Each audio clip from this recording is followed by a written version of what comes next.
मैं आपको बिल्कुल सिंपल तरीके से बिना झंझट बिना धूप के बहुत ही ज़्यादा टेस्टी और चटपटा मिक्स वेजिटेबल अचार बनाना बताती हूँ कैसे बनाया जाता है। ये अचार खाने में बहुत ही ज़्यादा टेस्टी लगता है और आप सभी को बहुत ज़्यादा पसंद भी आएगा।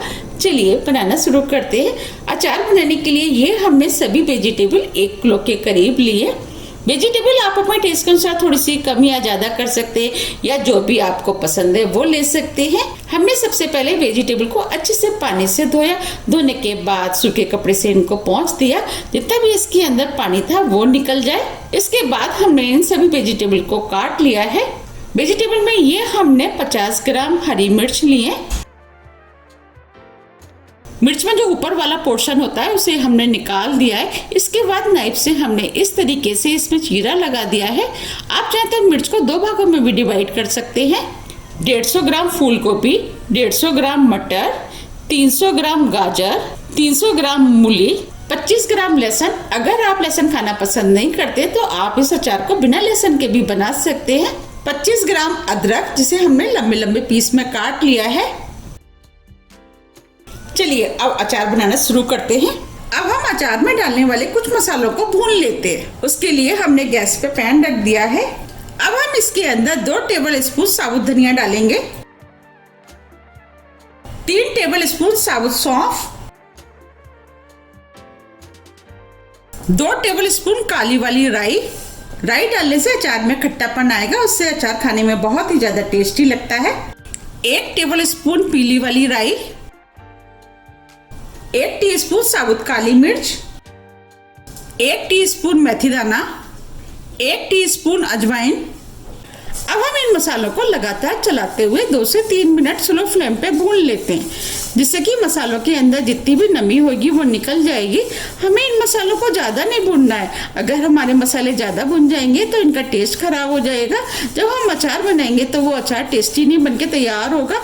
और आप चाहें तो इन मसालों को धूप में भी रख सकते हैं। 3 मिनट करीब हो गए हैं। अब ये मसाले भी भुन गए हैं। बस हमें मसालों को इतना ही भुनना है।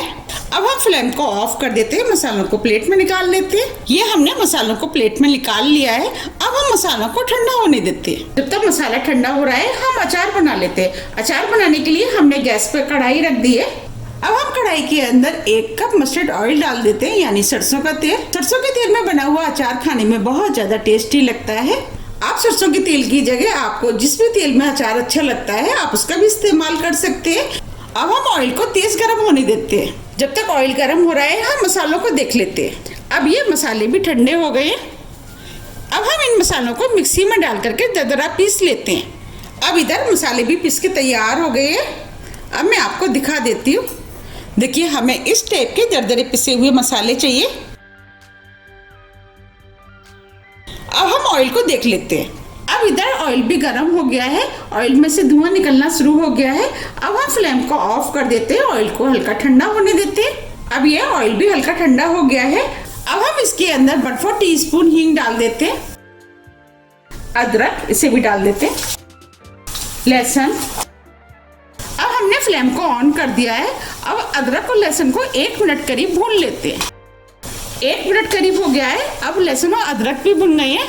अब हमने फ्लेम को स्लो कर दिया है। अब हम इसके अंदर मिर्च को छोड़कर सभी वेजिटेबल डाल देते हैं। अब वेजिटेबल को हम ऑयल में अच्छे से मिक्स कर लेते हैं।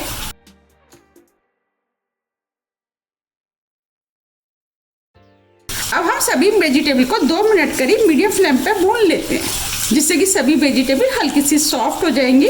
हमें इनको ज़्यादा सॉफ्ट नहीं करना है क्योंकि ये अचार क्रंची से ही खाने में टेस्टी लगता है। हमें इन सभी वेजिटेबल को लगातार चलाते हुए भूनना है। 2 मिनट करीब हो गए हैं। अब ये वेजिटेबल हल्की सी सॉफ्ट हो गई हैं। अब जो मिर्च बची थी वो भी डाल देते हैं। मिर्चों को मिक्स कर लेते हैं। अगर आपको ये रेसिपी पसंद आ रही है तो रेसिपी को लाइक कर दीजिएगा। और अभी तक आपने मेरे चैनल को सब्सक्राइब नहीं किया है तो आप चैनल को भी सब्सक्राइब कर दीजिएगा और बेल आइकन को भी प्रेस कर दीजिएगा, जिससे कि मैं जब भी नई वीडियो अपलोड करूं उसका मैसेज आप तक सबसे पहले पहुंचे। ये एकदम फ्री है। अब हम अचार में मसाले डालेंगे। 1 टीस्पून हल्दी पाउडर, 2 टेबल स्पून कश्मीरी लाल मिर्च, ये तीखी नहीं होती। मिर्च आप अपने टेस्ट के अनुसार थोड़ी सी कम या ज्यादा भी कर सकते हैं। कश्मीरी मिर्च डालने से अचार का कलर अच्छा आता है।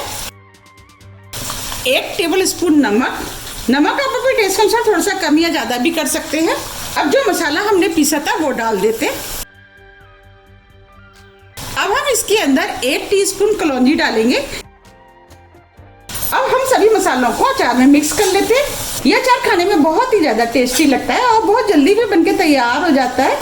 एक बार आप इस अचार को जरूर ट्राई कीजिएगा, आपको ये अचार बहुत ज्यादा पसंद आएगा। ये हमने सभी मसालों को अच्छे से मिक्स कर लिया है। अब हम फ्लेम को ऑफ कर देते हैं। आप देख पा रहे हैं अचार देखने में कितना सुंदर लग रहा है और ये अचार खाने में बहुत ही ज्यादा टेस्टी लगता है। अब मैं आपको पास से भी दिखा देती हूँ। देखिए कितना बढ़िया अचार बनके तैयार हुआ है। अब हम अचार को ठंडा होने देते हैं। अब ये अचार ठंडा हो गया है। अब हम इसके अंदर 2 टेबल स्पून विनेगर डाल देते हैं। विनेगर डालने से एक तो अचार का टेस्ट बढ़ जाता है और अचार के अंदर खट्टापन भी आता है और अचार की शेल्फ लाइफ भी बढ़ जाती है। अगर आपके पास विनेगर नहीं है तो आप इसकी जगह 2 टेबल स्पून नींबू का रस डाल सकते हैं। आप चाहे तो विनेगर की जगह सिरके का भी इस्तेमाल कर सकते हैं। आप देख पा रहे कितना बढ़िया अचार बनके तैयार हुआ है। आप चाहे तो इस अचार को अभी भी खा सकते हैं, लेकिन अचार का असली टेस्ट 2 दिन के बाद ही आता है। आप भी इस अचार को बनाइए, आपको भी ये अचार बहुत ज्यादा पसंद आएगा। अब हम अचार को सर्व कर लेते हैं। देखिए कितना बढ़िया अचार बनके तैयार हुआ है और देखने में कितना सुंदर लग रहा है। ये खाने में भी बहुत ही ज्यादा टेस्टी लगता है। आप भी इस अचार को बनाइए, खाइए, फिर मुझे कमेंट्स करके जरूर बताइए कि आपका अचार कैसा बना।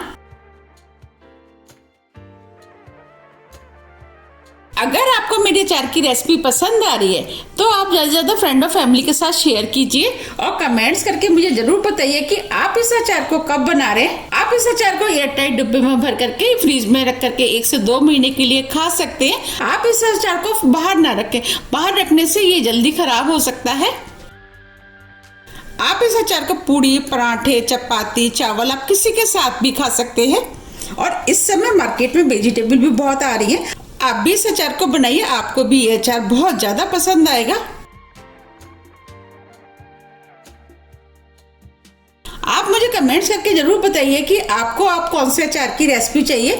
मैं उस रेसिपी को जल्दी से जल्दी डालने की कोशिश करूंगी। आप मुझे मेरे फेसबुक पेज को भी फॉलो कर सकते हैं, इसका लिंक मैं अपने डिस्क्रिप्शन बॉक्स में दे दूंगी। अगर आपको मेरी रेसिपी थोड़ी भी पसंद आती है तो रेसिपी को लाइक कीजिए, चैनल को सब्सक्राइब कीजिए। सब्सक्राइब बटन के बगल में जो बेल आइकन है उसे आप प्रेस करना ना भूलिए, जिससे कि मेरी आने वाली वीडियो का नोटिफिकेशन आपको सबसे पहले मिल सके। अब हम फिर मिलते हैं इसी तरह की हेल्दी और टेस्टी रेसिपी के साथ। जब तक के लिए नमस्कार।